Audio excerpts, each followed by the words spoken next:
Ukisikia kazi hakuna kupoa, ndiyo hii sasa. Mara baada ya taarifa kuwahusu wabunge wote wateule wa Jamhuri ya Muungano wa Tanzania kutakiwa kufika katika ofisi ya bunge jijini Dodoma kwa ajili ya shughuli za usajili na taratibu nyingine za kiutawala zitakazofanyika kuanzia tarehe 8 hadi tarehe 10 Novemba mwaka 2025 kabla ya kuanza kwa mkutano wa kwanza wa bunge la 13.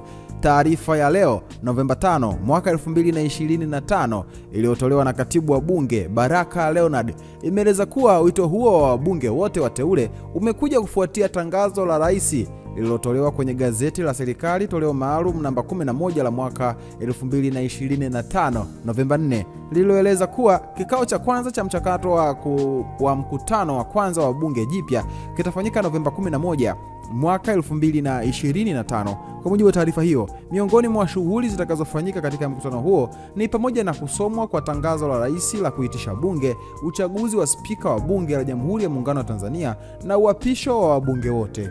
Shughuli nyingine ni kuthibitisha uteuzi wa waziri mkuu, uchaguzi wa naibu spika na ufunguzi rasmi wa bunge jipya utakaofanywa na Rais Samia Suluhu Hassan. Aidha, katibu wa bunge amesisitiza kuwa wabunge wateule wote wanapaswa kufika wakiwa wamevaa mavazi rasmi na wakiwa na nyaraka muhimu zikiwemo hati ya kuchaguliwa au kuteuliwa kuwa mbunge, kitambulisho cha taifa, kadi ya benki yenye namba ya akaunti, cheti cha ndoa kwa waliooa au kuolewa, vyeti vya kuzaliwa vya watoto kwa walio na watoto, vyeti vya elimu vilivyothibitishwa pamoja na wasifu binafsi yani CV.